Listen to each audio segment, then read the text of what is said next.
Our next speaker is Dan Kammen. Dan has appointments at the Energy and Resource Group, the Department of Nuclear Engineering, and the Goldman School of Public Policy. As you may know, he's going to be on what we hope will be a short leave, helping the World Bank get its act together in the area of renewable energy and energy efficiency. And his topic today is on innovation for the new energy economy. Dan.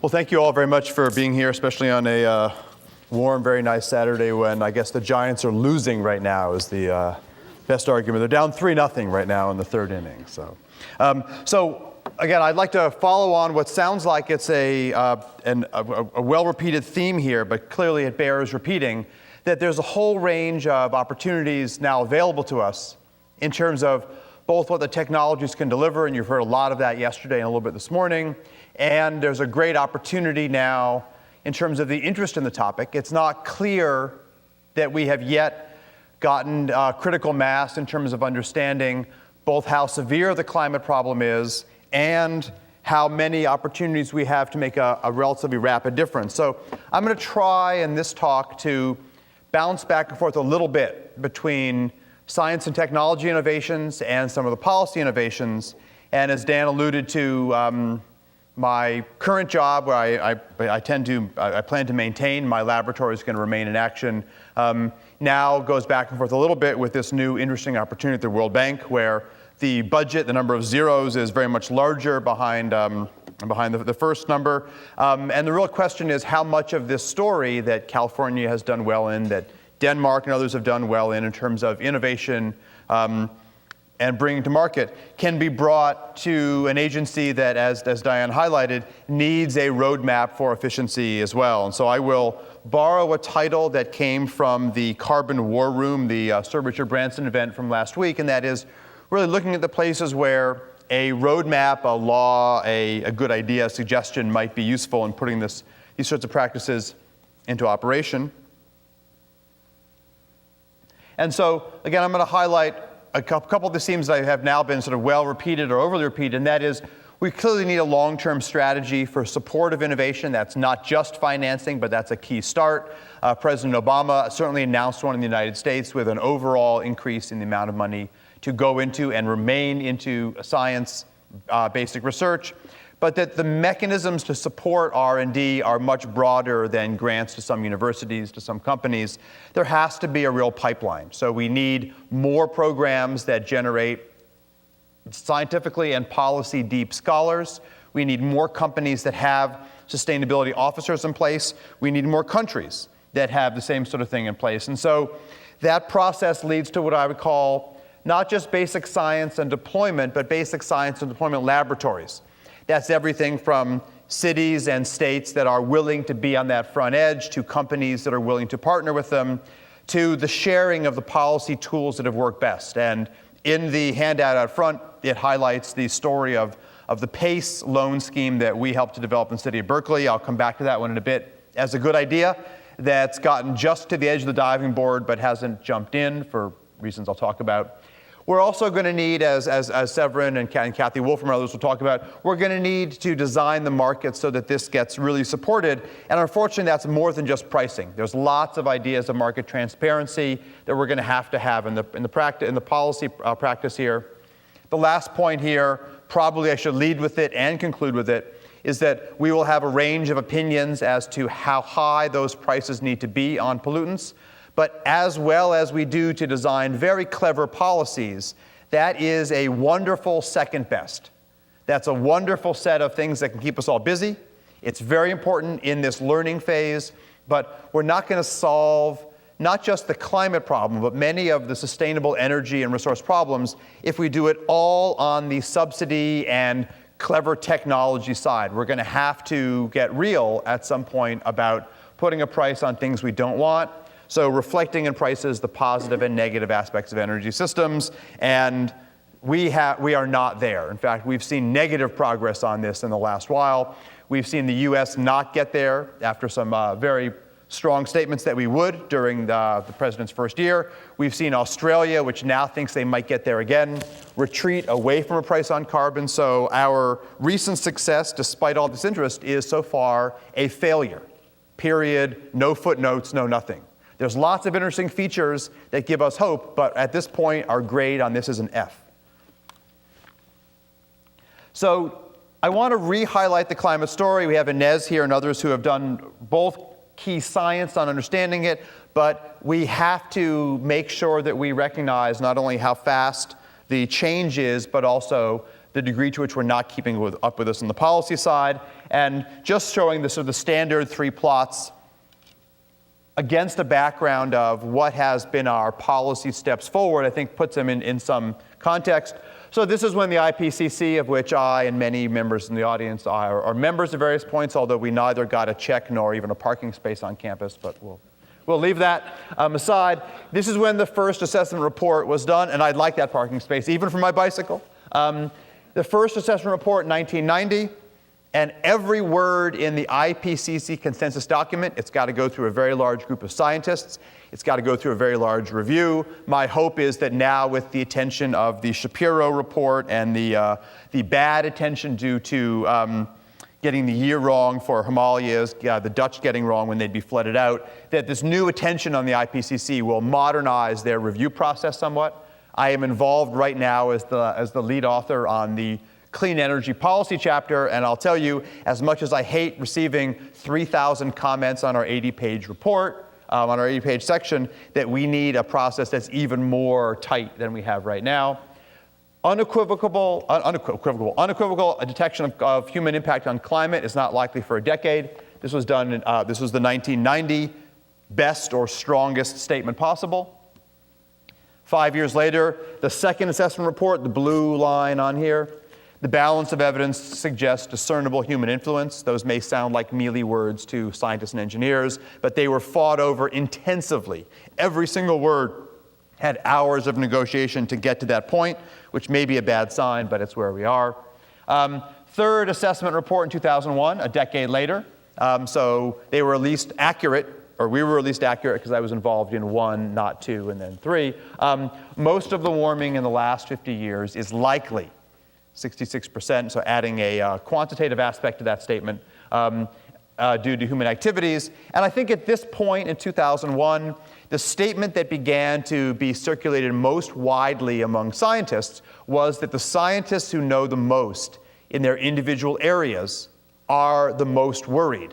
And if they're the most worried, everyone else should be as well, because it means that the process to get scientific results into publication can be laborious, but it adds a layer of assessment of the quality. And then to get those statements into a globally agreed upon document where any country can and does object is an important process and delays things out further.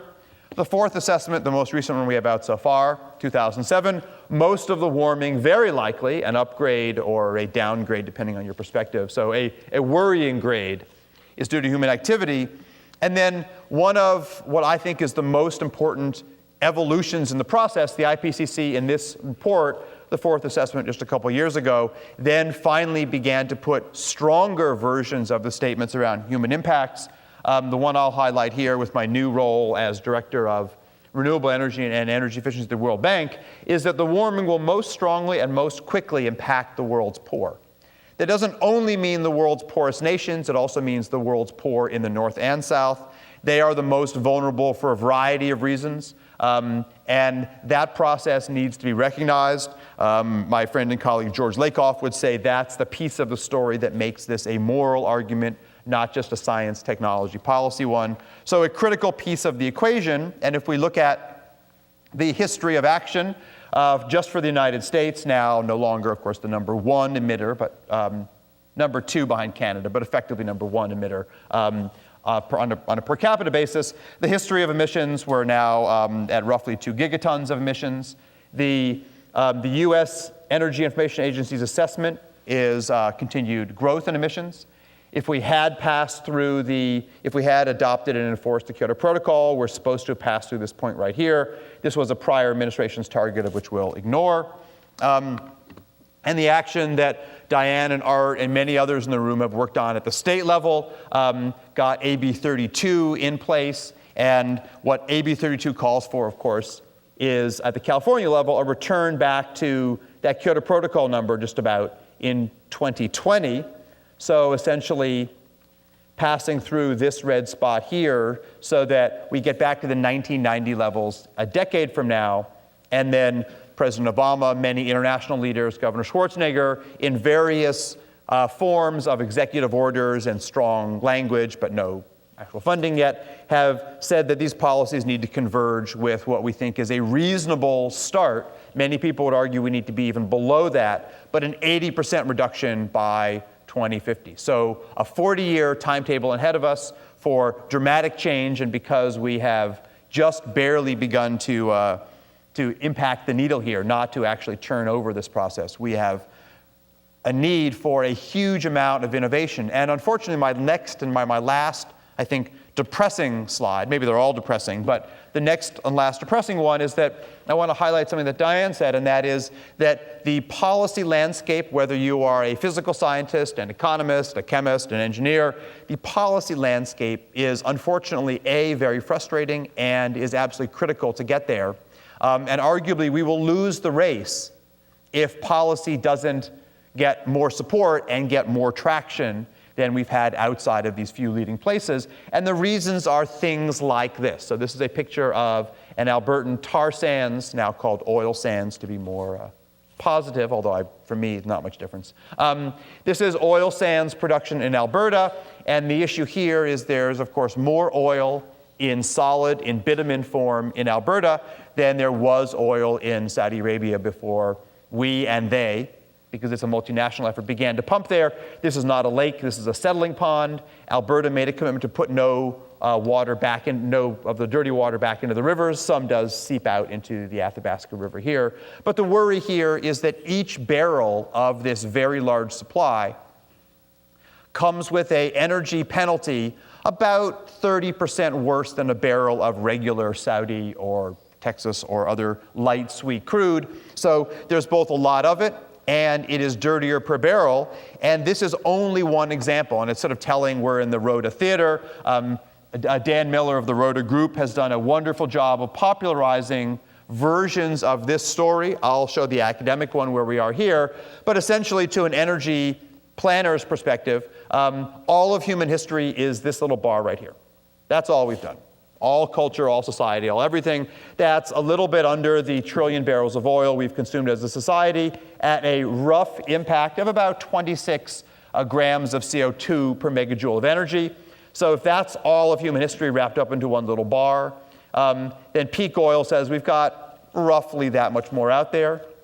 So at that level here, if we use enhanced oil recovery, that increases our supply but takes more energy, that adds this resource. And the dark side is the well-known, and the lighter brown is the increasingly uncertain. If we use that tar sands, we increase the resource on this axis here. We're now several times the one peak oil story, and it's a little dirtier still. Making gas into liquids is cleaner than some of these others. It increases the supply. It's still not as easy as regular light sweet crude. If we go into coal to liquids and then to shale oil, we are making our situation more dire by both the horizontal and the vertical axis. This is both the penalty per unit of energy and the large supply of this out there. So if policy doesn't catch up, clean energy will not win the race. We have such a large supply here. We have such a large infrastructure already good at extracting these materials that we're going to need a very strong set of policy measures. And right now, we have strong policy measures in a few locations, and some of those, like ours, are under threat as we speak. But we have many places without. So we have a very troubled landscape. The good news is that, at least in the short term, we have, in fact, responded in a relatively strong way. So my laboratory has been charting investments in R&D and returns on R&D with a variety of measures for about the last 12 years. And if we simply go back and put in constant dollar context a number of large research programs to kind of get a feel of what we're doing, the Manhattan Project obviously didn't exactly end with the dropping of the 2 bombs. We transitioned into a Teller-esque set of other investments after the war. But in terms of the Manhattan Project proper, there it is, the Apollo moon program, President Carter's Project Independence, President Reagan responding to something, the doubling of the NIH budget, the war on terror, and then in a fun way, for once, be careful and happy what you ask for, starting in 2005, a whole number of groups, myself and my students, the President's Council on Science and Technology, began calling for significant increases. Working with Bill Fulkerson at Livermore and others, we concluded that somewhere between a 5- and 10-fold increase was what was going to be needed. Depending how you do the arithmetic on it, the run-up in funding that Secretary Chu is presiding over and Arun Majumdar is presiding over puts us, at least in the short term, more than a 5-fold increase. We do not know how long it's going to last, so I worry about trends that look like this, although for a very different reason. So continuing these much larger investment levels is critical to the process. It is just the start. And to provide some of the backbone to know that we can actually do pretty well with those investments, here are a bunch of graphs designed to be too small to read and look in detail each one, just to highlight the number of them. This shows investment in dollars, that's the open squares, and number of patents generated, just one of many measures of innovation. And across the nuclear area in terms of bioenergy, fuel cells, PV, and wind, you see that with lots of interesting structure that one might discuss at length, they all show a rough correlation, not a causation, a correlation of investment and patents generated. In some interesting cases, the patents come first, the dollars come second. People who work on the research grants at universities will be familiar with part of that dynamic. But what it highlights is at least one of many, many measures out there that there really can be a strong positive correlation, at least, and we think more than that, in terms of getting something out of all those investments. That's a great start. Just continuing this trend of investment is going to be very difficult given the financial situation, but critical, and it just begins the process. An effort that we engaged with the somewhat troublesome name, the Gigaton Throwdown, apologies to Bobby Flay and others, was to look at how possible would it be to scale up in the United States a whole set of sectors to the gigaton scale, gigaton of clean energy or gigaton of carbon offset over the coming decade. In this report, we concluded that essentially all of these, except for electrified vehicles, in the US could scale to gigaton over 1 decade. Some very aggressive assumptions about investment on the corporate side in particular, but in terms of biofuels, in terms of nuclear, in terms of geothermal, all of which we're seeing that they have a chance to get there, with one exception. A fledgling version of this report is going on for China right now through a group called the Carbon War Room. And it looks like what their conclusions are that all of these, with the exception of biofuels, but including electric vehicles, may be able to scale to gigaton in China. So that report is not yet out. It's a very interesting and suggestive piece. And I think the most interesting aspect of this process was that it was largely driven by people who were in the private sector. Almost all of the research groups had one or more members that were working in either the venture capital community or in various research labs. A strong Berkeley proponent, Sunil Paul, was the initial funder, and I oversaw a number of the efforts going on in here. The degree to which we have to recognize that change is possible at faster rates than we highlight is that we have interesting examples of the experts being wrong, and for once in a good way. And what's going on right now, some of the talks you heard yesterday in terms of the number of incredibly interesting and very, very different innovations in solar, for example, highlight one version of that story. In terms of patents and new companies and new papers being written, there has been no period of time with more activity in the photovoltaic space than today. And a version of, I'm ahead of myself, and a version of that is a report that about 200 of us worked on for the European Commission back in the mid-90s, and we did various forecasts for how much we thought the solar space would grow in terms of actually deployed solar by 2010. And you can see that these sectoral growth curves that were labored over in the typical academic way all showed kind of very similar growth rates, starting with different amounts. We argued about on-grid solar, off-grid solar, building integrated, et cetera. We were dead wrong. That's what happened. I stopped plotting when the off-scale happened.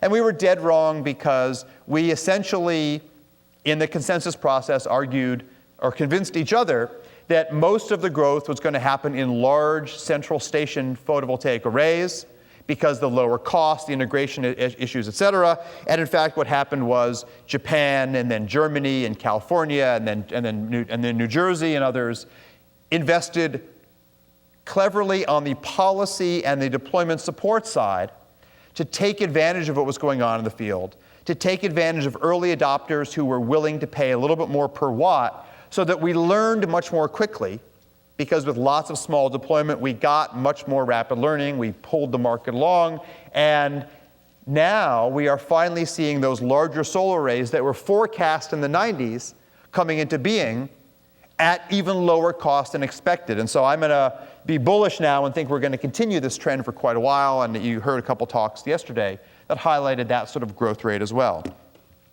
A particular technology, I would say, gives a further data point that this kind of aggressive innovation is very possible, and this is one that I'm involved with directly. This one in particular is a product from a company in the North Bay called Enphase. There's a MIT-based competitor emerging, and the essential idea is that while we were dumb here to not recognize this small-scale growth potential, perhaps we were even dumber to not update our thinking about technology, because the way that we string solar together in 99.9% of all systems in the world is to say, well, solar panels are expensive, but inverters to make the AC power are also expensive. So let's minimize the number of inverters as well as solar panels. So let's have one inverter sized to take all of that DC power at peak and make it into AC, so that we can make that one device, only have one of those expensive devices.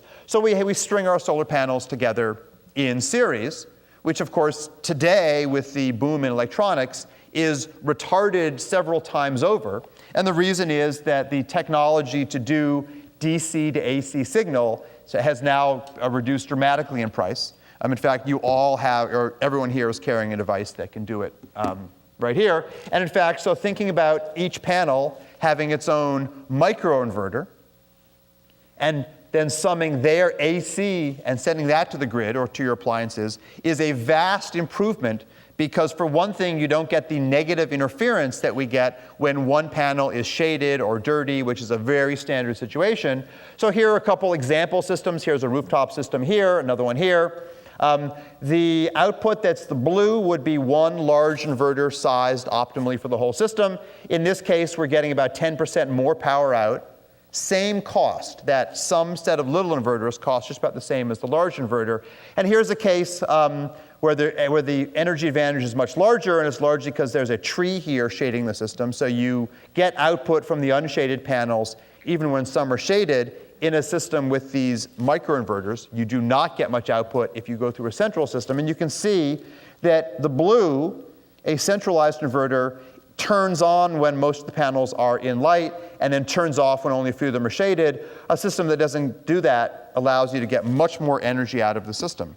That is a trivial idea. It's not that difficult in the electrical engineering. It basically says, yes, you have to deal with your cable company or an entity like it to think about summing up your power, but it changes dramatically the amount of power out. And because photovoltaic electricity, as Severin and others will tell you, is very expensive, some people think too expensive, I do not, that getting the maximum out for a given investment in solar makes a huge amount of sense, especially here when there's no cost difference to implement these decentralized inverters. In fact, both this company in California and the MIT version are now working on their next product, which is an integrated solar panel with the electronics to do the microinverter built right into the back, which is the obvious sort of next step in the system.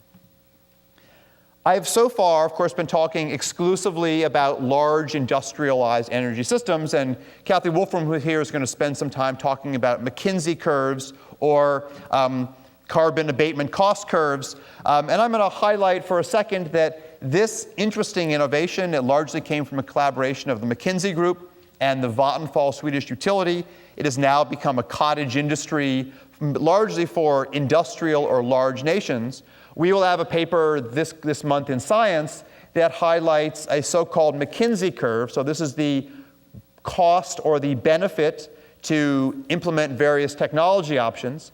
And this is the sum total of innovation. So in this scale, for a community of 1,100 people living on the Atlantic coast of Nicaragua, an off-grid rural community, very poor, this is in tons of carbon per year conserved.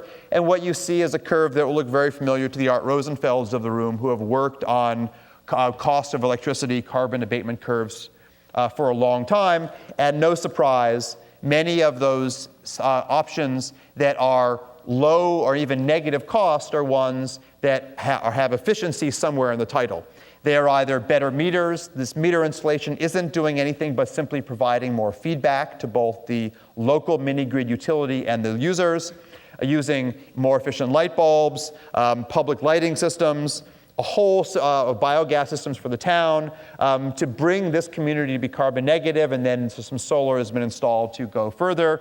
And much of this is actually in the ground implemented. And I do this to highlight that many of these methodologies applied exclusively to think about industrial settings, whether it's in an industrialized nation or a large industrialized nation with a large industrial sector, such as China, apply in even more powerful ways to poor communities where access to that first bit of energy is critical, and doing it wrong, i.e. doing it highly inefficiently, really hurts in terms of the access to energy services for the poor. So we've called this the energy poverty climate nexus, trying to highlight that these tools need to be brought to the parts of the world that are both industrializing most rapidly and are ramping up their energy use at rates far larger than what we're seeing for us. So I'll come back to an example developed here in Berkeley, stalled so far in Washington, D.C., but now getting equal traction in developing nations as for us. And this is this PACE,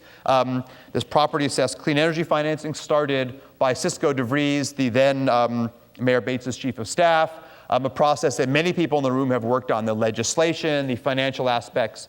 We were involved in the initial sessions to design this as a paper highlighting the story here. And it's as trivial as can be, and everyone in the room hopefully already knows about it, that municipalities, whether they're cities, states, or others, can loan money to property owners so that they can invest in a suite of efficiency alone or efficiency followed by renewables, not renewables first, as certain cities tried to do, and that they would then lend the money so that these investments can go on with no upfront cost, and that you then pay the money back on an extra property tax payment. System with lots and lots of benefits in terms of building equity in low carbon systems, in overcoming the lumpiness of capital problems, on and on and on.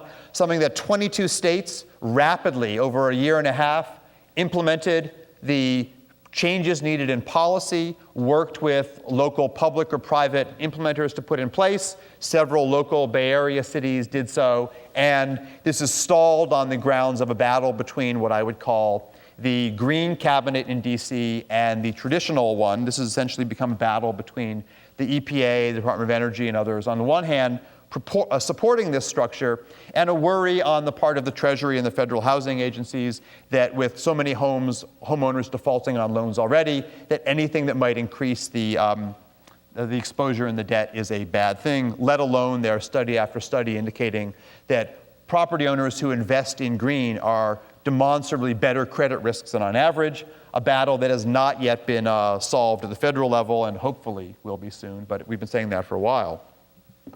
My last example, to stay within time, I'll highlight is the need to think much differently about our energy system. That doesn't mean to build necessarily massively more grid than we might do already, but to think in ways that are quite different than we did in the past. A simple spreadsheet thinking of this much generation and this much efficiency and this much grid to bring it to users, both residential and commercial, turns out to be a highly inaccurate and misleading way to think about the total resources we need. There's been a number of smaller and regional studies looking at how we might do this better. Diane Greenwich is involved in an effort with the Western governors to bring this kind of thinking to their mind. And I won't go through, as a matter of the time, the work that our team is doing. Suffice it to say, we operate a model now of the WEC, the Western grid, including the 2 Western Canadian provinces and Western Mexico.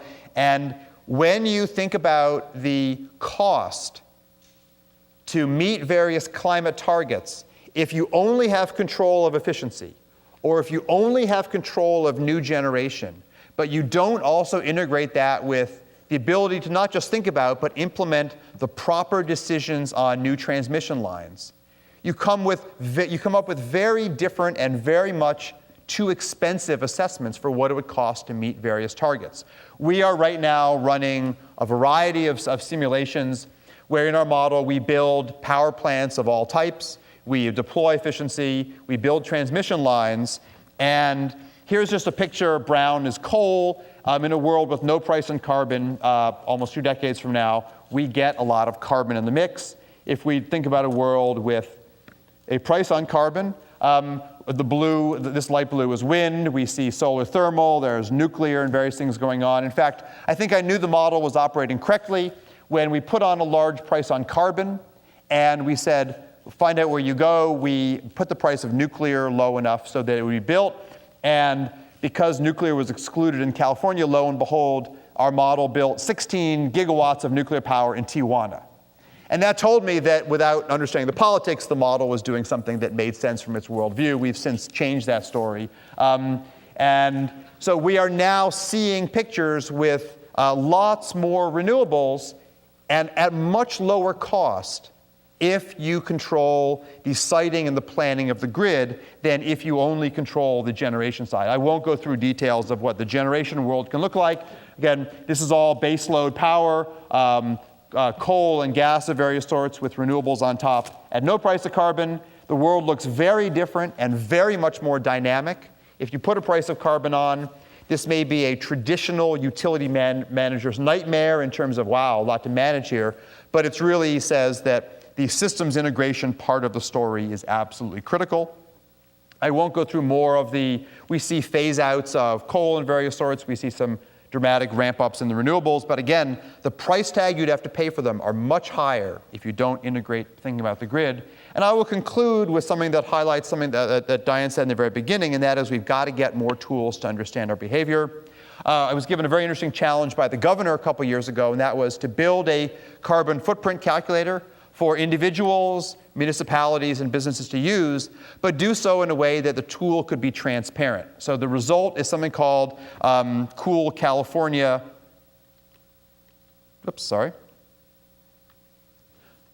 coolcalifornia.org. We have a research version on the Berkeley website. That's the one that the state maintains. And what's interesting about this tool is that we not only go through and calculate what your footprint is for your various activities. Are you vegan? Are you not? How many cars do you have? Where do you buy your goods and services from? Et cetera, et cetera. But companies that get assessed have a right to go in and look at the numbers. And so we had a very sort of telling first case. We did an assessment of the beer industry because who'd want to not study beer was our analysis. And we knew right off that one brewery in California that has invested a lot in solar and in water reclamation would be much better than the industry average overall. So we did an assessment, we sent it to them, and they said we're much cleaner than the average. They sent their numbers in. Teams working with us at the California Air Resources Board assessed their number, confirmed that they were in fact much better than the industry average, put their number in for that company, and then highlighted to everyone else what the cost and what the carbon and energy savings had been for that brewery to go to a cleaner mix. So it is a challengeable, updatable system.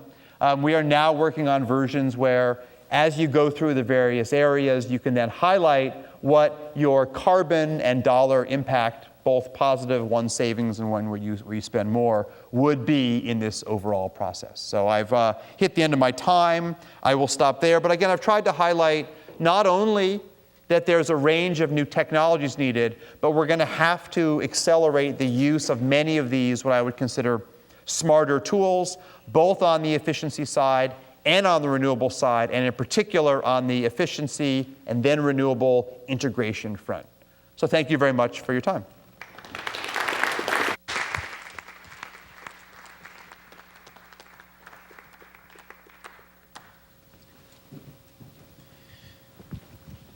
Tell us where we are in stage.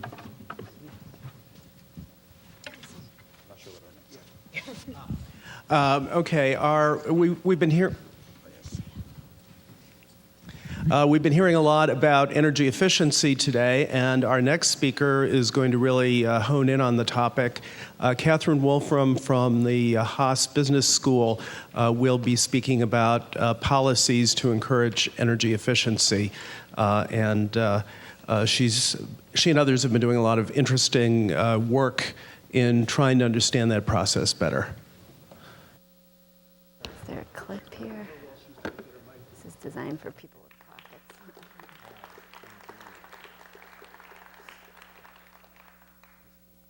I can just put it on there. All right, great. Thanks, Dan. Yeah, as he said, I'm going to take a step back and describe some of the rationales behind government involvement in energy efficiency. So Commissioner Grunek very clearly outlined many of the steps that California, the federal government, and other states are taking in the realm of energy efficiency.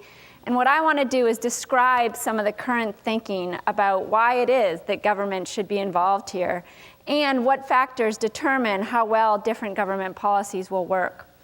So I'll also describe some of the steps involved in measuring the effectiveness of different policies and different programs, which is clearly important as we think about how much to spend on energy efficiency overall and how much to devote to different programs. So,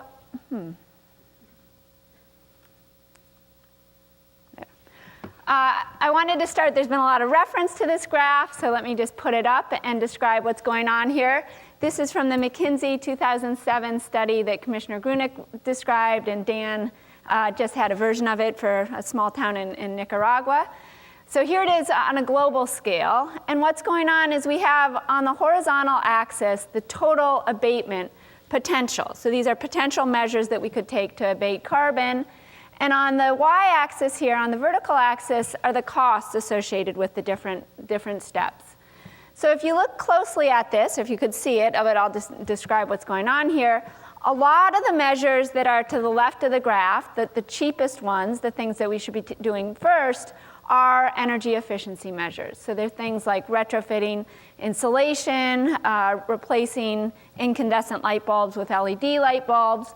And the thing to notice is that the costs associated with these measures are negative. So to an economist, most economists' brows start to furl when they hear this idea of negative costs, because the concern is that it's something like the proverbial $20 bill on the sidewalk.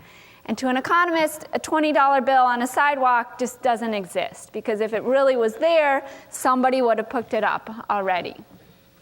So let's think about what it means actually to have negative costs associated with an energy efficiency measure. What it means is that if we take these steps, there will be economic gains beyond those associated with mitigating the carbon. So the economic gains could be, for instance, lower energy bills, improved comfort, whatever those gains are, they're gains that are above and beyond the reduced carbon. So the question, the $20 bill on the sidewalk question is, why aren't people taking these steps in the first place? If they would be associated with economic gains, with lower energy bills or improved comfort, why aren't people doing them? There's a lot of thinking about this, and I'm going to arrange the explanations that have been put forth into three categories. The first is that there's the possibility that there are market failures. I think one of the most obvious potential market failures is that there's just bad information, that people don't know that if they laid more insulation down or if they replaced their incandescent light bulbs with compact fluorescents or LEDs, that they would save money. So that's potentially something that's going on here and something that would justify government programs to set standards or to improve information through things like the Energy Star program.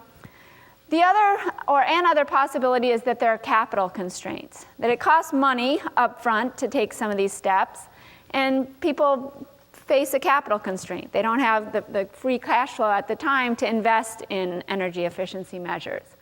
So that's a market failure, because if this were really a step that somebody could take that would save them money down the road, then there should be somebody out there that's willing to lend them money. So this is the genesis for something like the PACE program, where the local government is lending them money to invest in the energy efficiency measure. Another type of problem, and this clearly can't explain everything that's going on, but another type of problem that might exist is what's called the principal agent problem. So you can imagine that if the residence is rented and the landlord would invest in the energy efficiency measure, say the efficient refrigerator, and the tenant pays the bills, that the landlord might not want to do that. If it's not perfectly transparent to potential renters that they've got an energy efficient refrigerator and so their bills will be lower, the landlord might not want to do that. The second set of explanations that I'll go through is that the kind of rational cost-benefit model that underlies much of economics and that was behind those market failure type explanations is wrong, that just doesn't describe human behavior. And so a couple explanations that have been put forth by behavioral economists and psychologists are along these lines. So one thing might be that people just have limited attention, and they don't devote their limited attention to thinking about energy efficiency measures. That electricity bills, natural gas bills are pretty small in the overall scheme of things for most households, and so they just can't be bothered. It's not high in their mind. Another potential explanation is that people procrastinate. That everyone means to be laying insulation in their attic over the weekend, but something better comes up, at the soccer game or whatever. Okay, I'll do it next weekend. I think that's reasonable to imagine. There's also the idea that people are unwilling to spend money now to save money down the road, and this means really unwilling to do it, that they won't do it even if it will save them money tomorrow. So the rational Homo economicus involves a discount rate, but this means they're using extremely high discount rates. The third set of explanations that I'd like to talk about is that some of these measures might not save as much money as we think they would. And we need to think about, how did McKinsey come up with the width of those bars? How did they know exactly how much energy would be saved and how much carbon would be reduced from these different energy efficiency measures? And how high are those gains? Because this is kind of a net cost assessment that we need to do. We need to think about how much we're spending on the energy efficiency measure and then how much it will pay us back. So a couple reasons why we might not really know how much money it takes to install these measures is that while you can think about how much it costs to lay a certain amount of insulation, actually hiring somebody to come to your house to identify the spaces where you need insulation, et cetera, that there are transaction costs associated with that. And every house is different, and it takes time to line up the guy to come to your house. So there could be extreme transaction costs. I think one explanation for this is that we're still seeing companies, or one suggestion that this could be part of what's going on is that we're still seeing companies kind of work out the correct business model to make money out of energy efficiency programs and delivering them to residents. Another is that the true savings may not equal what engineering estimates suggest they are. So for instance, engineers can tell us very clearly, if you increase the insulation in a home from R13 to R23, this is how the airflow changes, and this is how much energy it should save. But engineers are assuming that the insulation is exactly perfectly laying, and that might not be the question, or that might not be the case. So to answer the question of why it is people aren't adopting the energy efficiency measures is going to direct us into thinking about what the appropriate policy responses are. So for instance, if it is that people have poor information about it, then we should really encourage policies that promote information. So what I want to do is focus in on this third explanation and think hard about how it is that you measure the gains from an energy efficiency measure. Just to start thinking about this is a picture, this is my attic. This is a picture taken by an energy auditor who we hired to come evaluate our house and who was in the process of convincing us that we needed to spend many, many thousands of dollars taking all kinds of steps. So this is a picture of the insulation that existed in my house, and the guy pointed out that this is an indication that insulation is working. If it's clean, it's doing its job. If it's dirty, that means air is flowing through it, and that's not good. Then it's not insulating properly. And so he was suggesting that it was improperly installed, that there was this gap here that the insulation needs to be touching the surfaces around it, or it won't work properly.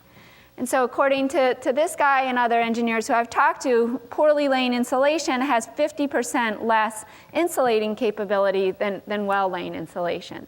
So you want to think about, how well do different estimates of the gains from energy efficiency account for kind of human behavioral factors like this, that every square meter of insulation that's laying will not be laying exactly perfectly. All right, so let's consider the task of measuring the effects of a particular energy efficiency policy. Just to focus ideas, let's consider a program that subsidizes insulation retrofits.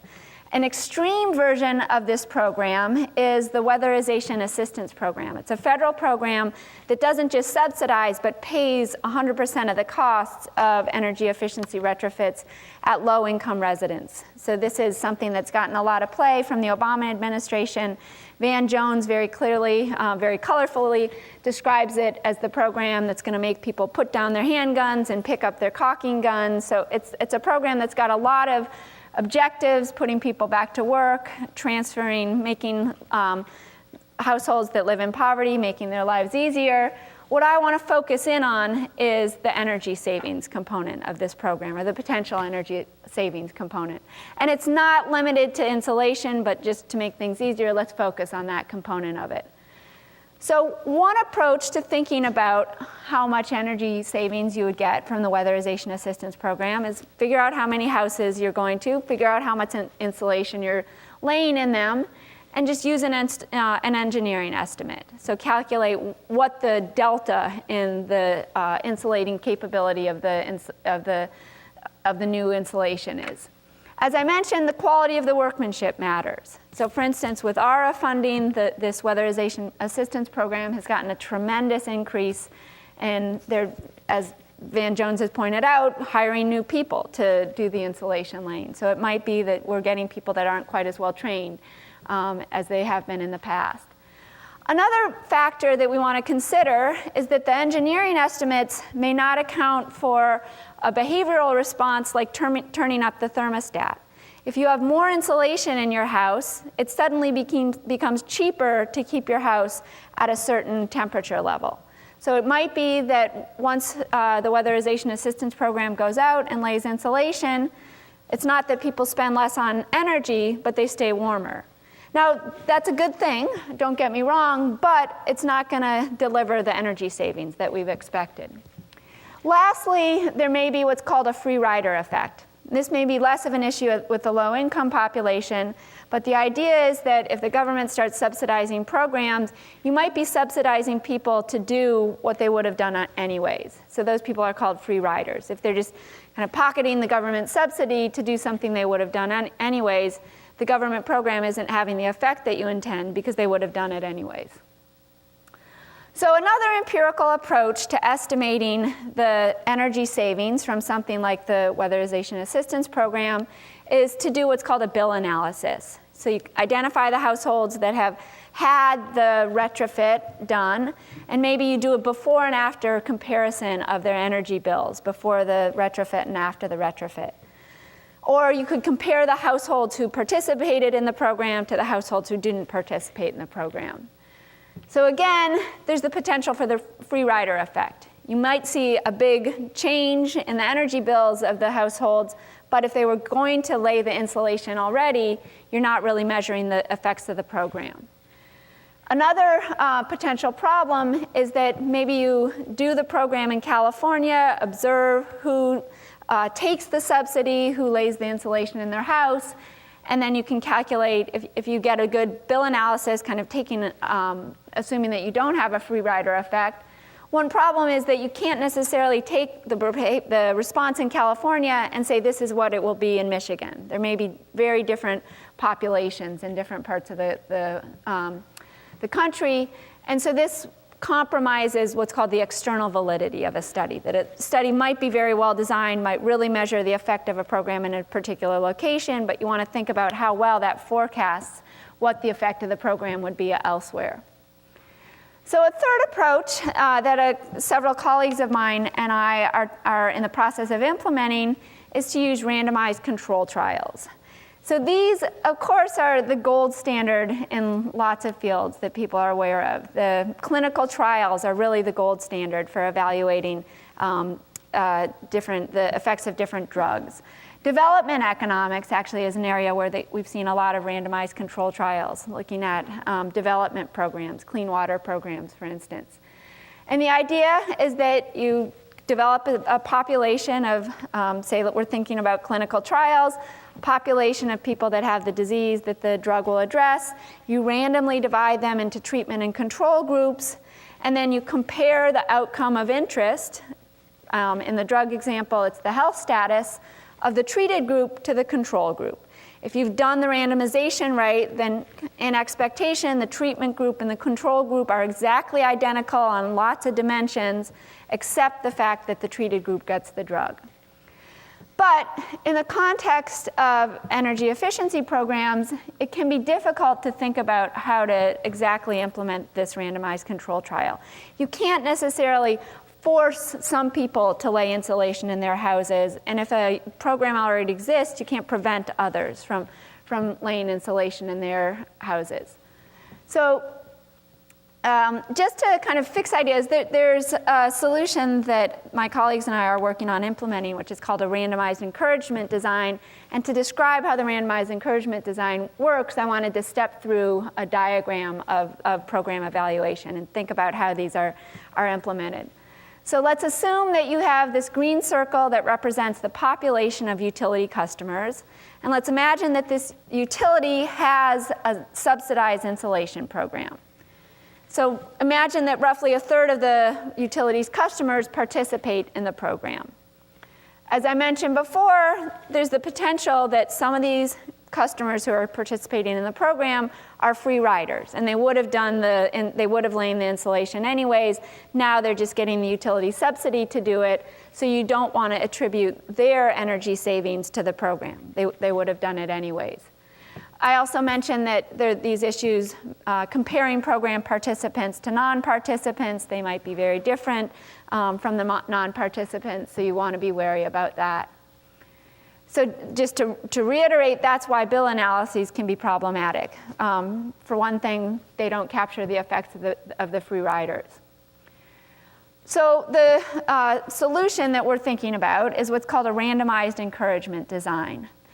And the idea is you take this set of utility customers and randomly divide them into treated and control groups. So the same idea as a randomized control trial. The thing is that the treatment is to encourage the treated participants, the treated customers, to participate in the program. The program is out there, anyone can decide to participate in it, but you encourage the treated group.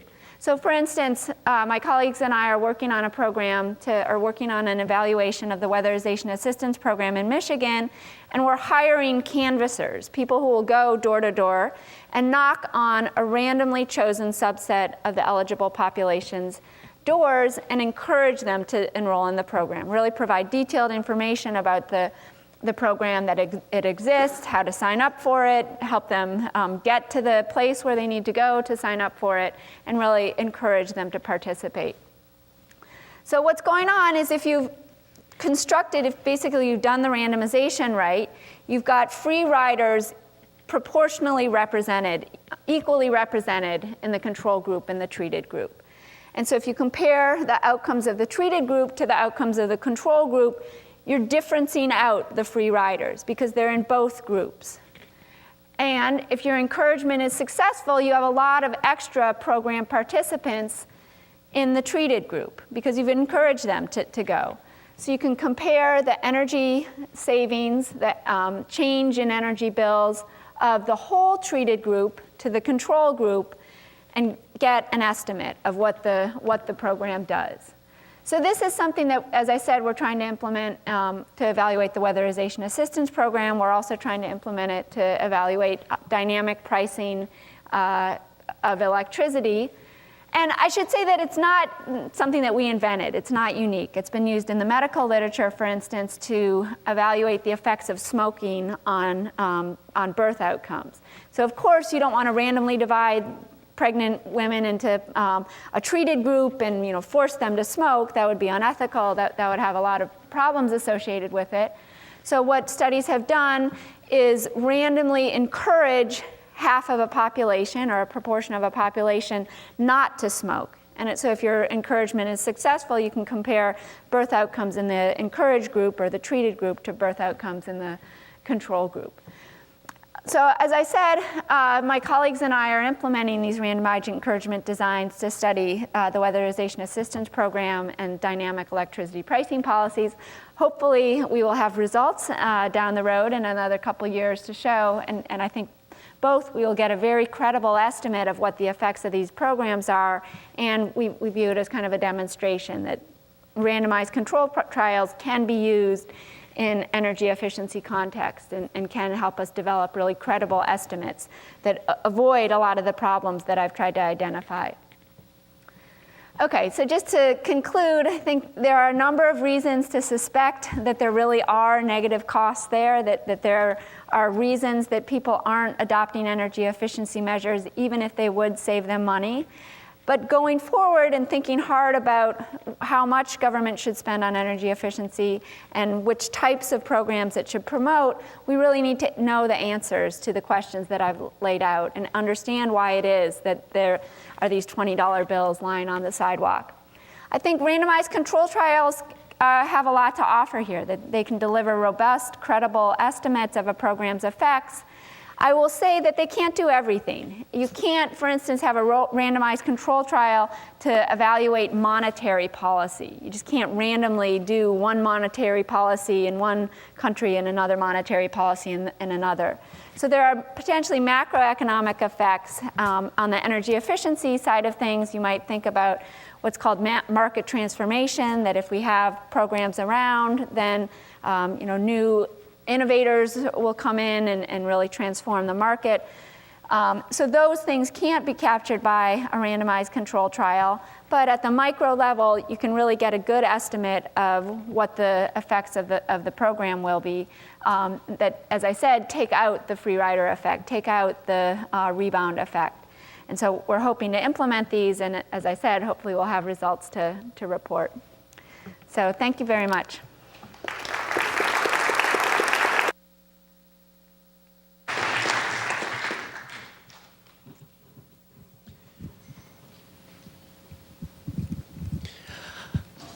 So one of the things Catherine mentioned was problems in communication.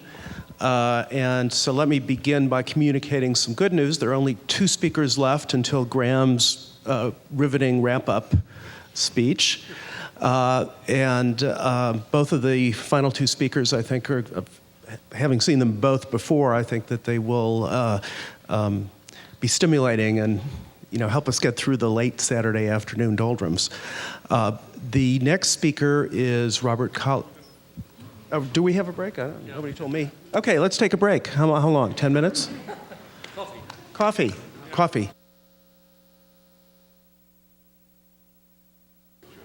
Well, if everyone could please take your seats.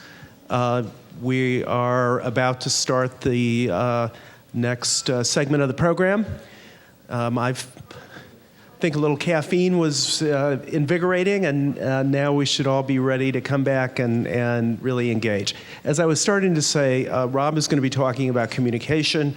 I think one thing that particularly some of the science people in the field have begun to realize, but so have the rest of us, that we have really failed miserably in communicating to the public what they need to know about climate and energy. And Rob is very well situated to address that. He is a visiting scholar at the Goldman School, but has also been a very successful journalist in sort of in real life.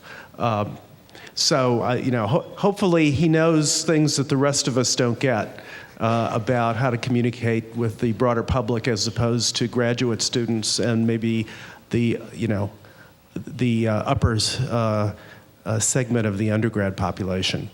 Anyway, Rob. Thanks very much, Dan.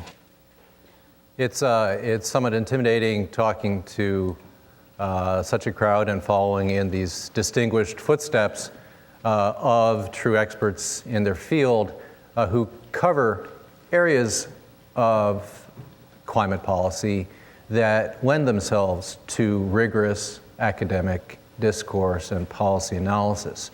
Communications has always been the forgotten orphan child of climate policy discourse, or at least it often is, in part for legitimate reasons, because it doesn't lend itself to quantified evaluation or other similar objective discourse. It is ultimately an appeal to subjective factors. It's all about appealing to and trying to communicate to and motivate the public, which is composed of individuals who react in very different ways. But at the same time, of course, as being the often forgotten orphan child of climate policy, it is also the 800-pound gorilla because it determines the level of public support and political support for all these policies that we have been talking about. To a great extent in the past few years, there has been an elite policy consensus around climate policy and the imperative of taking X, Y, and Z actions at the global, national, and local level. Of course, the UN climate talks will wind up with some sort of cobbled together climate treaty because it's what objectively is needed. Of course, the US Congress will somehow, especially with Democrats in control of the executive and the legislative branches, of course it will do what's needed. Well, we found out that's not the case. And so now we are, as several previous speakers have mentioned, focused on the next step of what can be done still. Luckily, the California PUC has great power and money and regulatory clout.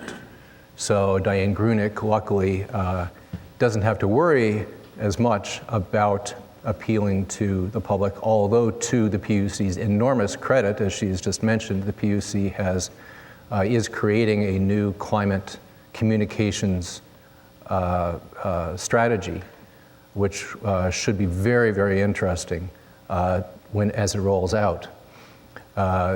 In California, of course, AB 32, as Diane mentioned, is under threat, both from Prop 2023 itself and from the Republican candidate Meg Whitman, who has said, although she doesn't support Prop 23, if elected, she would suspend AB 32. Among all this, of course, financial and clean tech firms are waiting in the wings nervously for more policy steps, policy signals for the market. Recent public opinion polling is not so encouraging. It shows a drop in support for climate change, still residual support, but it certainly is not on anybody's top lists. One of the most comprehensive recent sets of surveys of public opinion on this issue has been carried out by Yale and the George Mason University in Virginia. And I'd just like to point out, as you can see here, this is a compilation of polling.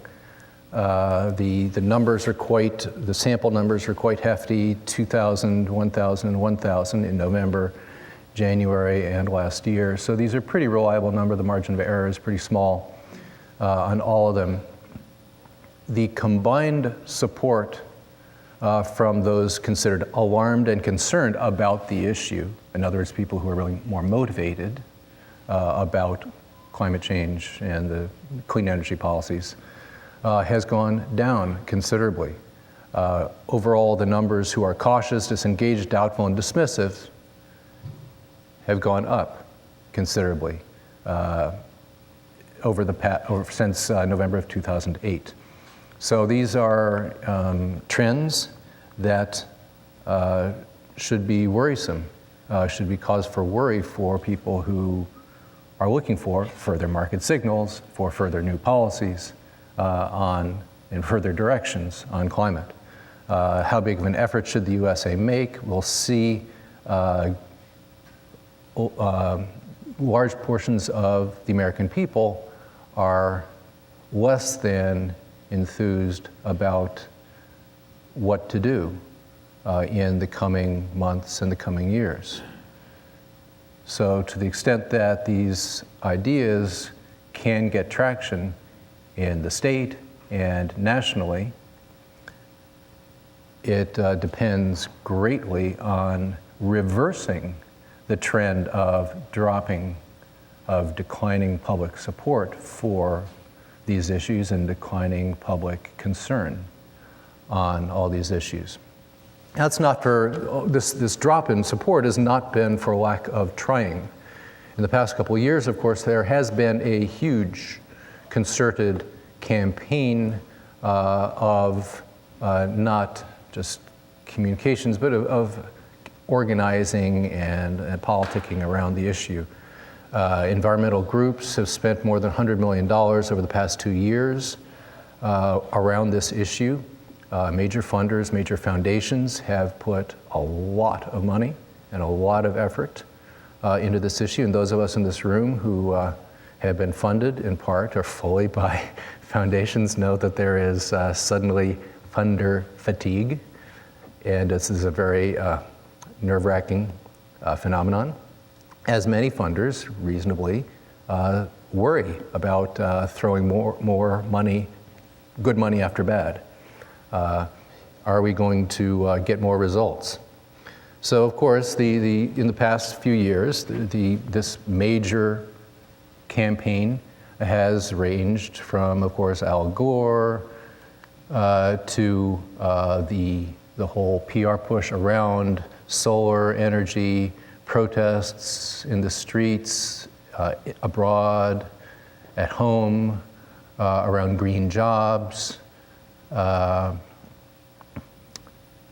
around the country. There's been a wide variety of support from political leaders, of course, who have put effort into communicating around climate policies with, unfortunately, uncertain results, with a big help from Mother Nature as well.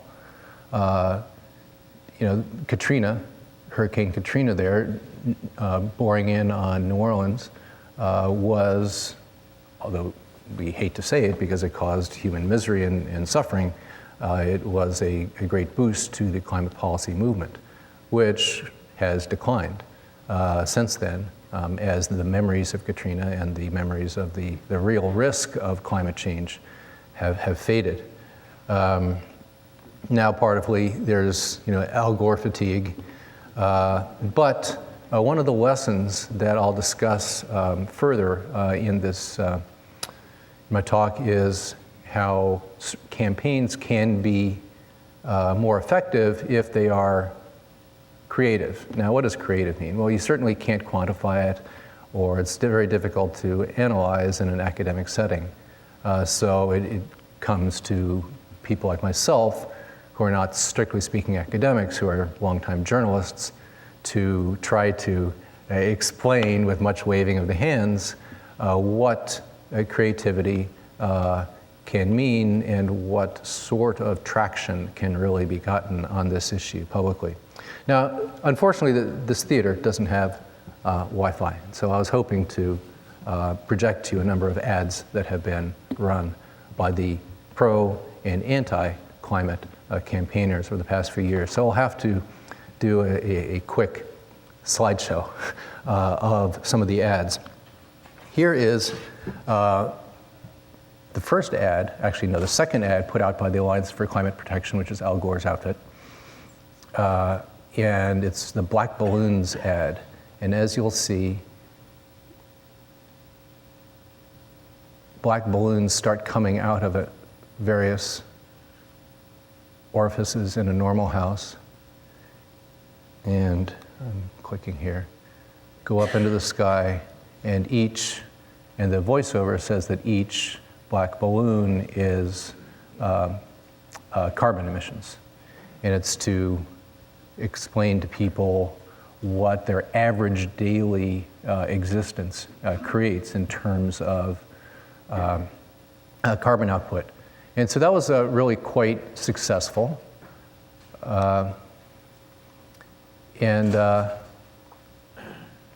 It created, it was sprung a whole phenomenon of a certain type of ad being earnest and upbeat.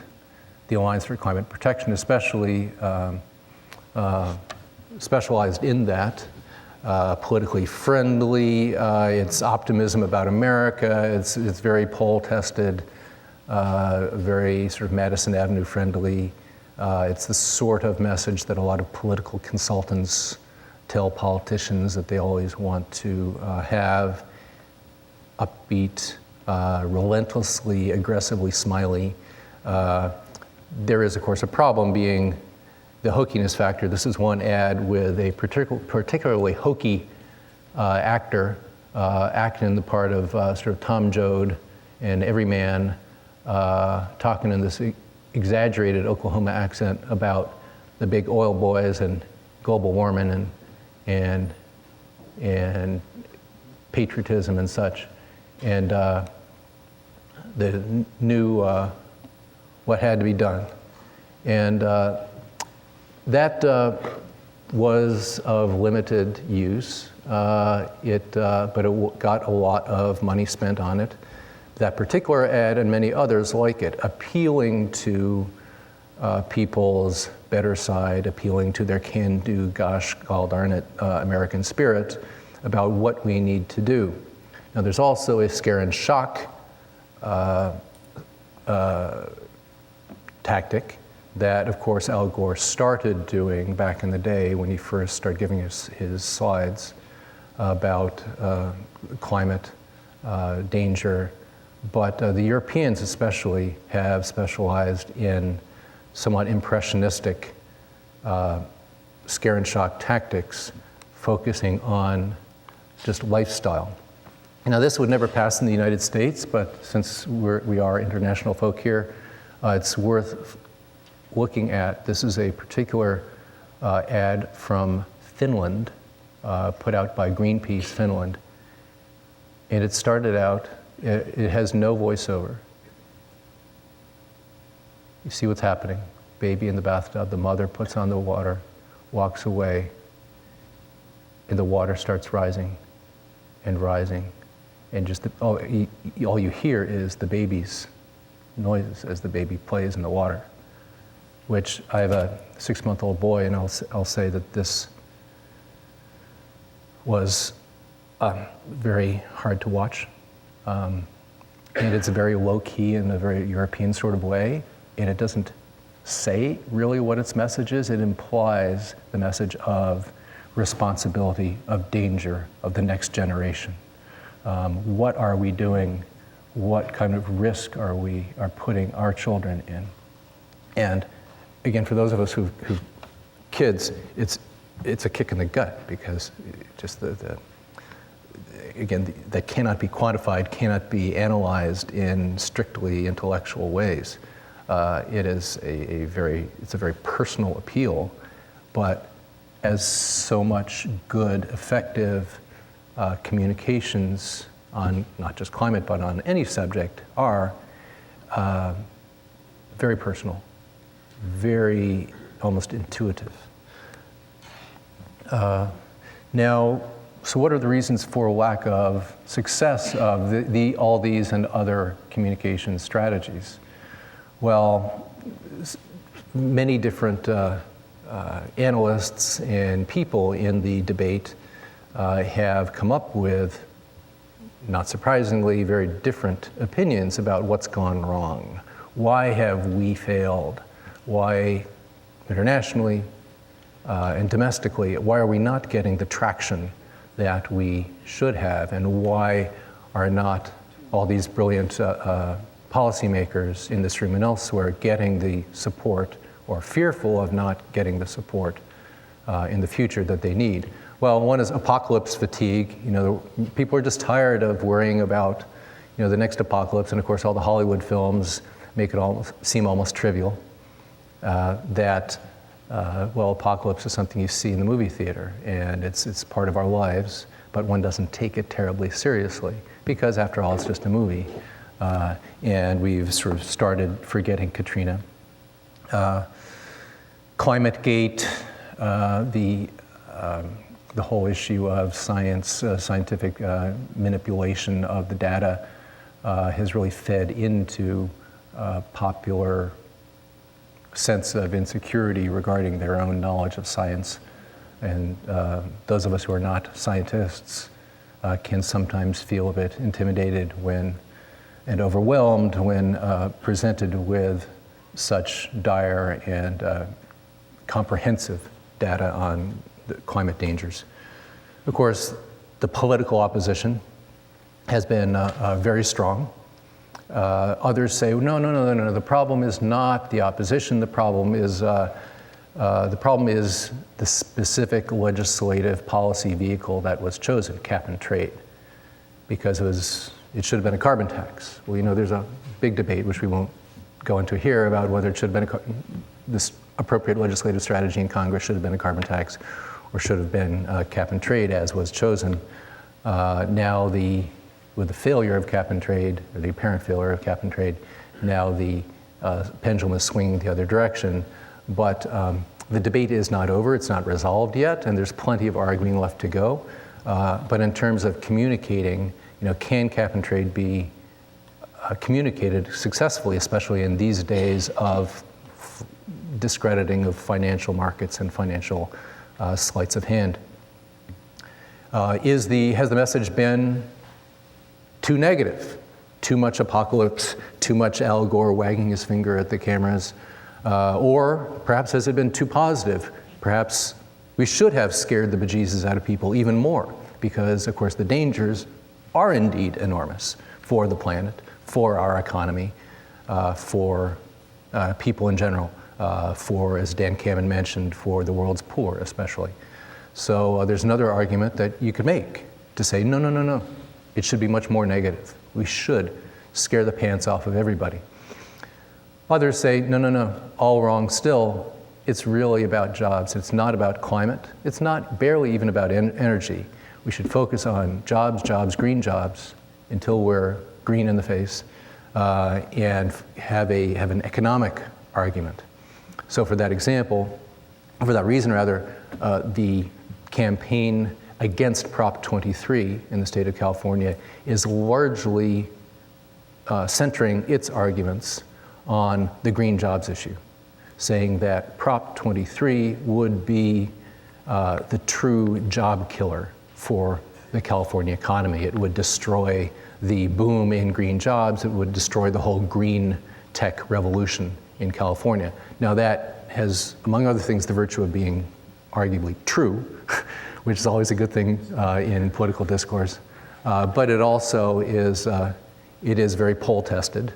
They've done their polling. They realize this sort of argument does work, it does get traction, and it's an example of how you can defend a climate policy with basically a non-green jobs economy first argument. So all these are various arguments for what went wrong, what is going wrong, what may still go wrong, and I would say the arguments are not over yet, and as we figure out and try to figure out how to communicate the next policies, there will be a synergistic discourse in terms of what the policies should be and how they can be communicated, which communicate the best, etc. Now, the opposition is still extremely strong, getting stronger. They are actually quite good, I will say, at a very can-do optimism. And as I mentioned, they play on public suspicion of science. A well-known figure, one of many, has campaigned relentlessly against climate science and climate policy and gotten a huge amount of traction, like it or not. This is one ad that has been run by the clean coal folks, which really had the same sort of hokey, all-American feel as the one I mentioned at the beginning of the Alliance for Climate Protection, with the Oklahoma geezer talking about energy independence and wind power. Well, this is the same thing with almost exactly the same Oklahoma accents.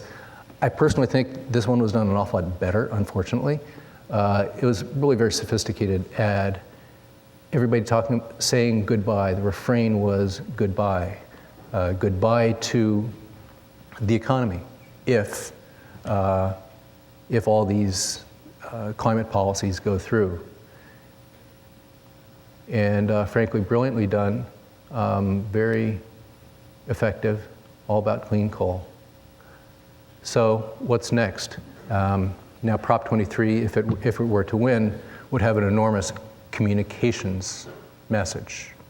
And it would not only take an awful lot of oxygen out of the room, it would create a message among the media, a meme that would be very, very hard to turn around, that even in California, they don't buy this global warming bunk.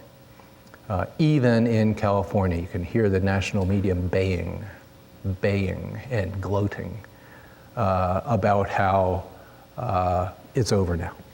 It's over. It's done. Granted, there still is there are a lot of other policy mechanisms. It's not true that it's done, but in terms of the media, I can guarantee you, being a longtime journalist, the media will conclude that it's done, it's over. Stick a fork in it. It's cooked. And they will proclaim the defeat of climate policies in the United States, period, the end, which can create its own self-sustaining discourse, and it will be very hard to fight against. So, what works is ultimately, as you gathered from my somewhat hopscotch jumping around the issue, necessarily impressionistic. It is necessarily subjective. There are, 75 people in this auditorium, and probably every single one of us would have a different opinion about what works. We could see these ads. If we had internet, we could run them. And I'll bet you we'd have 75 different reactions, many similar to each other, but not one of them completely the same, because, of course, we are individuals. And we react in different ways to communications messages, to the various triggers that are put into these messages by smart people who know how to sell soap and Coke and clothes. and have been hired to do these ads.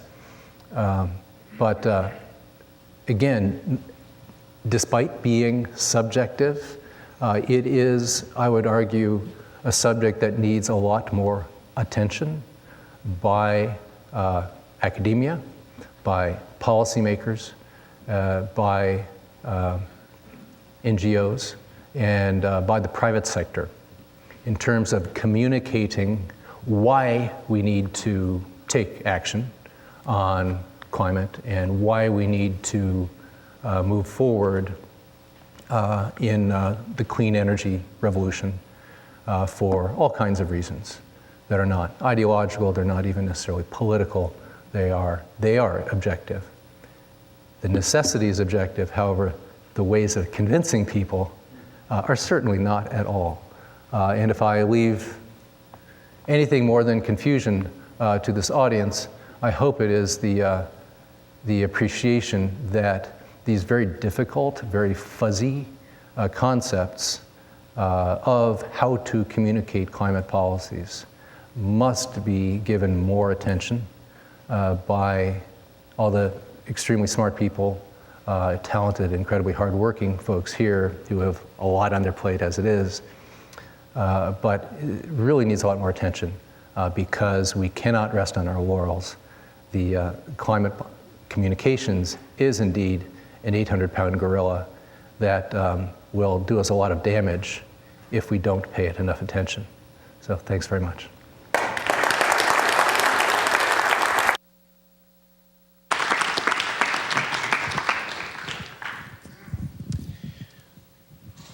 Well, that was terrific. Those of you who have seen Mad Men may be wondering if we could somehow get Don Draper to take on this project and help us communicate more effectively. We've talked about a lot of ways in which the government can influence behavior, either through regulation or through subsidies or through communication either by the government itself or by political groups. An economist, I think, would first consider the price mechanism as the way to give people incentives to behave differently, and so I think it's kind of fitting that our last presentation is going to be discussing that approach and perhaps some of its limitations. Our speaker is Severin Borenstein, who is also at the Haas School of Business and is, I think, nationally and internationally known for his work on the economics of energy. Severin. Oh, you are. Okay.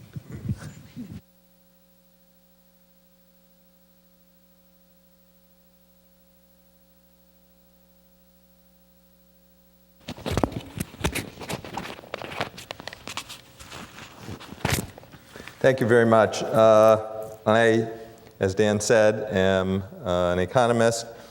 I have been director of the UC Energy Institute now since 1994.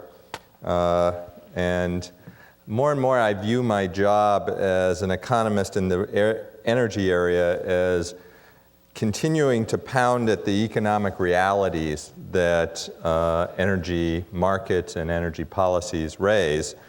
I've written papers on how some of the numbers that the oil industry puts forth about the need to drill in the US don't really add up, as well as papers on how some of the numbers that the solar PV industry puts forth about the real cost of solar PV don't really add up. I wrote a paper in the late 90s with Jim Bushnell expressing concern about potential market power in the deregulated California electricity market, which turned out to be much more true than we were worried about.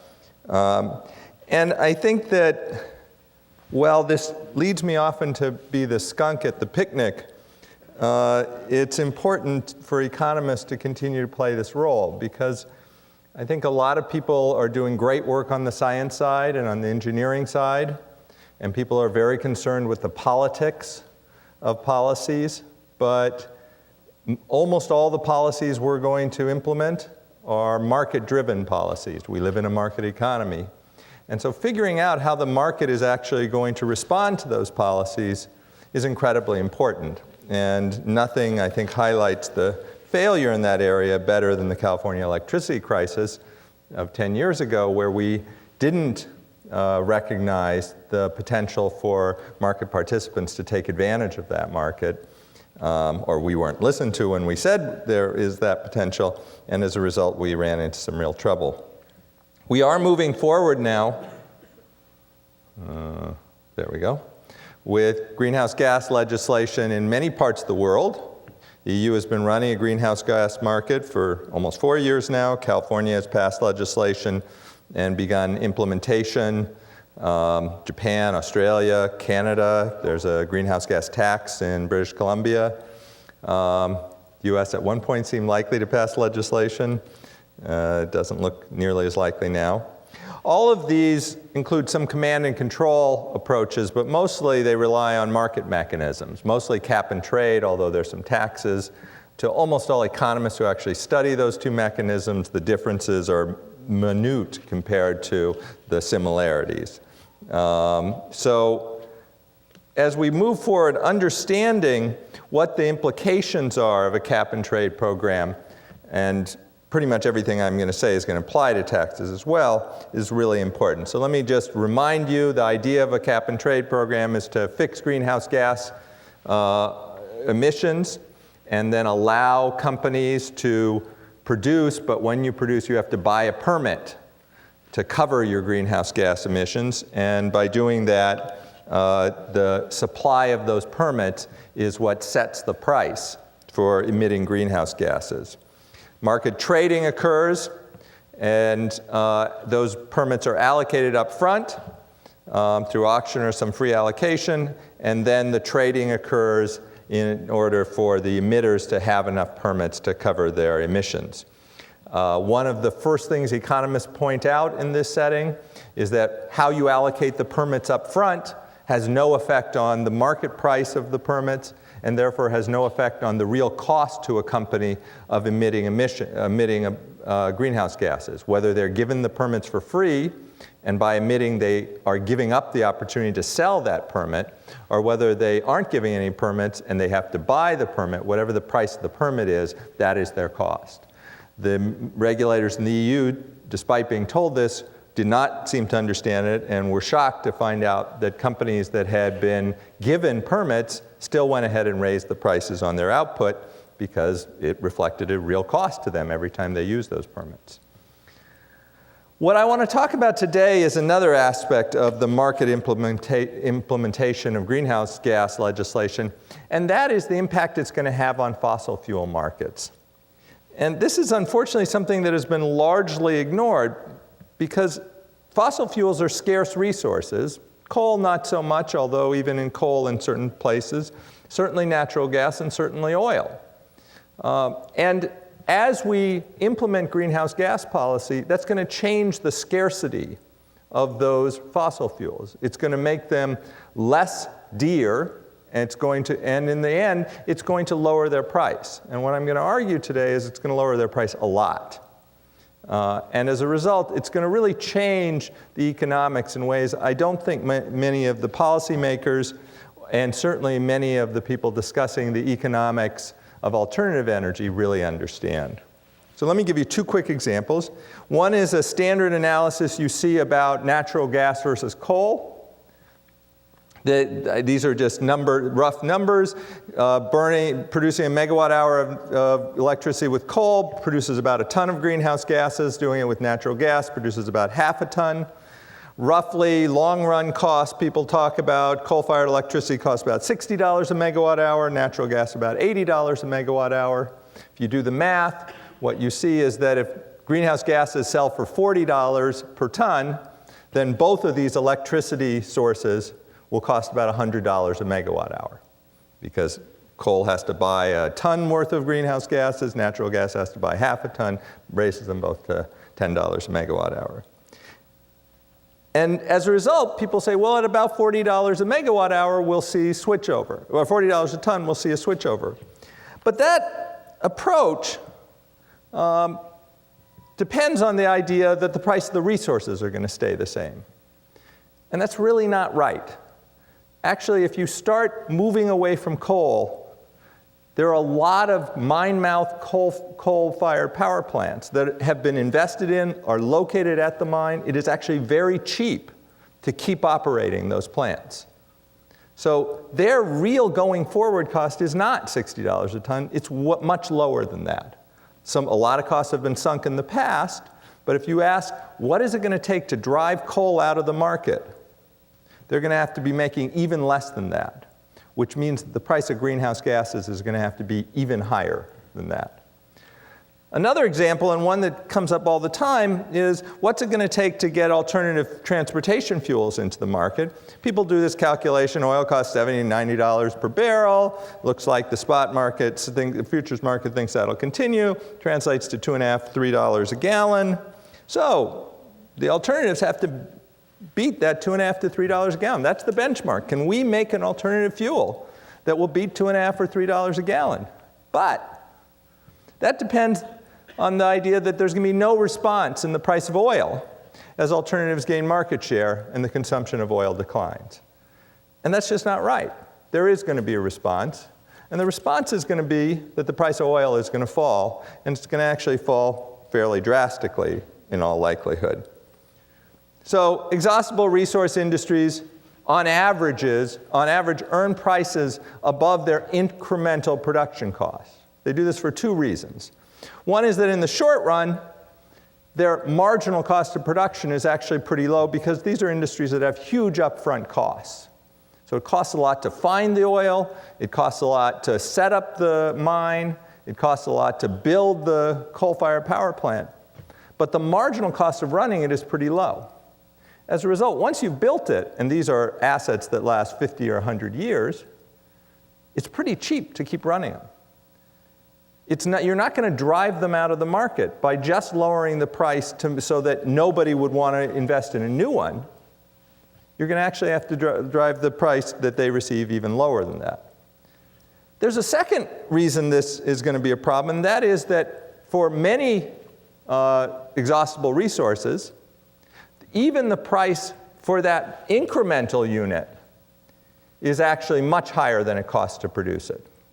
And that's because there is scarcity value in these fossil fuels. That is, part of what gives them their value is the fact there isn't much of it around relative to the demand. Think diamonds, think gold. The price of gold does not reflect the marginal cost of extracting gold. Gold fields have value in themselves because they have that exhaustible natural resource. What happens if suddenly nobody cares about diamonds? Say taste changed and people just thought diamonds were ugly and nobody wanted one. Price of diamonds would plummet. Long before you would have to drive the price down a long ways before a diamond mine, however, would decide it's not worth mining diamonds anymore because they're making a huge margin on those diamonds. That's the scarcity value. The same is true of oil. The cost of extracting oil is much lower than the market price today. And as the price of oil, if demand for oil ever really goes down, price of oil is going to fall long before the sales of oil are going to fall. So those marginal supplies, in some cases, might be just barely economical, but there is a huge, what economists call inframarginal supply, inside the margin, on which a lot of money is being made. That is, those supplies are very cheap to produce.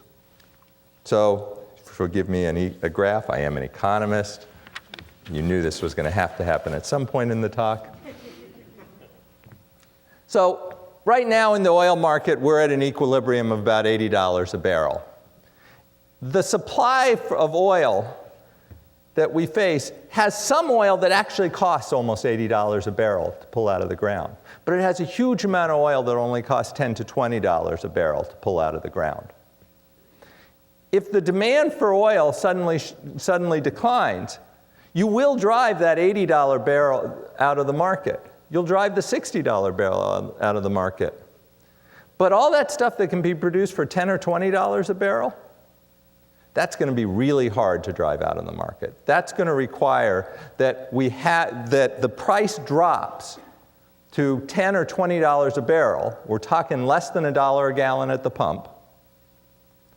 and those alternative fuels can still compete. So that's the real benchmark.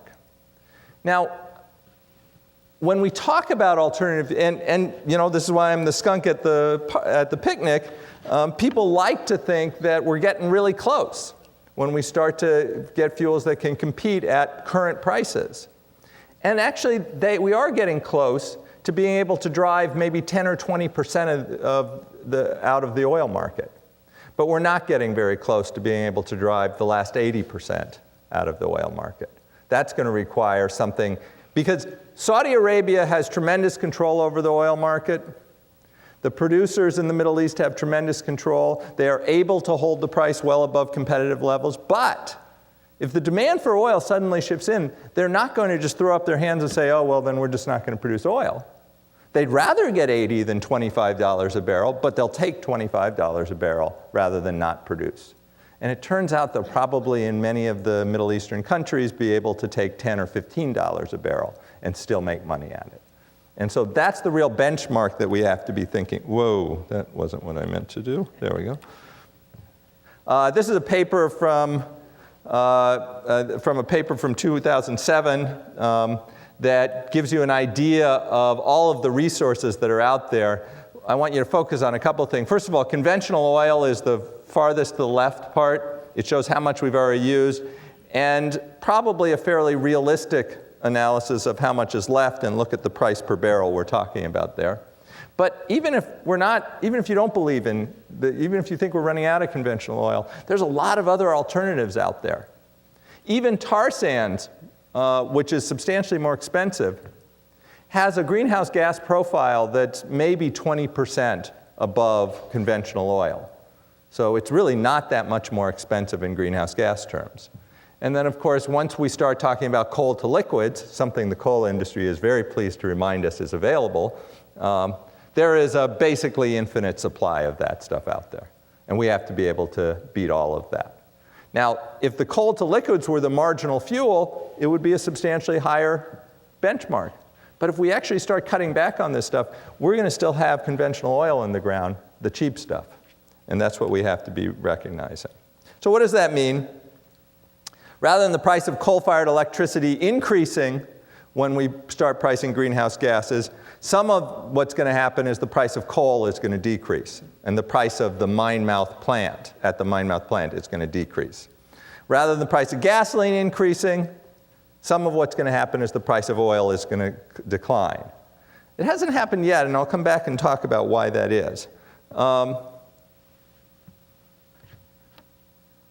So the fact that if we're reducing greenhouse gases a little, that means the price of greenhouse gas permits will have to increase more to meet the target.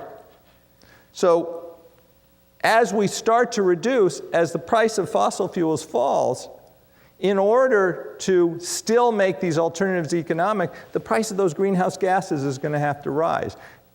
Notice, and this is important, that doesn't mean that the fundamental economics have to change, but what's going to happen is that more of the cost of consuming conventional fuels is going to be that greenhouse gas price. Unfortunately, the greenhouse gas price is likely to be something that's voluntary in much of the world. And it's going to look more and more costly to switch away from oil. If oil actually costs $10 or $15 a barrel, and the price of gasoline from conventional fuels is really $1 a gallon, then when we say, look, we have this alternative fuel that only costs $3 a gallon, and we go to a developing country and say that, they're going to say, wow, that's a lot more expensive than we could do. And if you argue, well, the only reason oil is that cheap is because we stopped using it, it's probably not going to carry that much weight as an argument to a developing country. So what does that mean? Well, the first thing we have to recognize is what we've seen so far really isn't an indicator of this. The fact is, California, for instance, might start pricing greenhouse gases and might start restricting our use of oil and might drive down our use of oil. California is a tiny part of the world oil market. That's not going to have a big impact. It's not going to lower the price of oil, because as we reduce our use of oil, the price of oil will fall slightly, and the rest of the world has some price responsiveness of their demand, and they'll consume more. The real point is that if we reduce worldwide, or even developed worldwide, that's going to really slide us down that supply curve. And as it slides us down that supply curve, we're going to see substantially lower prices for oil. The sort of crash that will make people say, how do we deal with this? This is killing the alternative energy market. And I'm worried about that, but I think that the sooner we recognize that that's going to happen, the sooner we can think about policies to deal with it. It's going to be a huge challenge to meet the target, because as these prices fall, there's going to be much more temptation, much more incentive to cheat on any sort of international agreement. And then when we do start to work through it, we have to think about, well, if that's how it works, and even if we got compliance, that means that much larger part of the price is greenhouse gases, and a much smaller part is the fuel cost. Well, that turns out to have important implications about the relative cost effectiveness of reducing by reducing transportation miles versus reducing by changing the way we produce electricity versus reducing by things like agriculture changes. The relative costs depend on how much greenhouse gases per price is relative to the cost of these fuels. And there's a whole analysis that's going on about this. And so when we think about what's going to finally happen, even if we can stick to a high greenhouse gas price, we have to incorporate the fact that that's going to change where those reductions are going to come from. Let me just close by saying two things. First of all, a greenhouse gas tax is pretty much the same story. It's in a way a little more worrisome because the taxes people talk about are just not even close to the number it's going to take to clear fossil fuels out of the market. And once we've committed to a tax of, say, let's be really optimistic, $30 per ton, and we find out that as we start to reduce, the price of oil collapses, that tax is just going to be pretty much ineffective in driving greenhouse gases out of the market. The question you have to keep asking yourself is, what price do these fuels have to fall to for the producers to no longer find it economic to produce them? And when you ask it that way, because that's what it's going to take. If the oil producers can still make some money producing oil, they're still going to produce it, and there's going to be a market for it.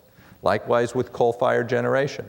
If our policy is an economic one, and it's probably going to have to be worldwide, we have to ask how far does the value of that coal-fired generation have to fall before it's just not worth it to produce anymore?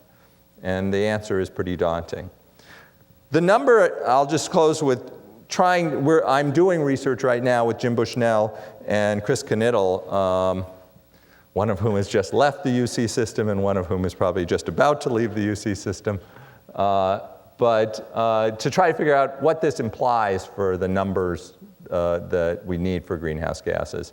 I think a safe conclusion at this point is if you really are using economic policies to drive greenhouse gases down, $100 a ton is a bare minimum if you want to get to the 2050 goals. That unless we have some massive, massive technological breakthrough that suddenly biofuels can be produced for $1 a gallon, gasoline equivalent, which is unlikely to happen, then we're going to need a very, very significant price. And we're going to need the political economy worldwide for countries to actually accept that they're going to pay a lot more for energy than the direct cost of consuming it. And that, I think, is a challenge that economists probably don't have much to say about how to get countries to accept that. But it certainly is, I think, the more realistic challenge we face as we try to reduce greenhouse gases through some sort of market mechanism. Thank you very much.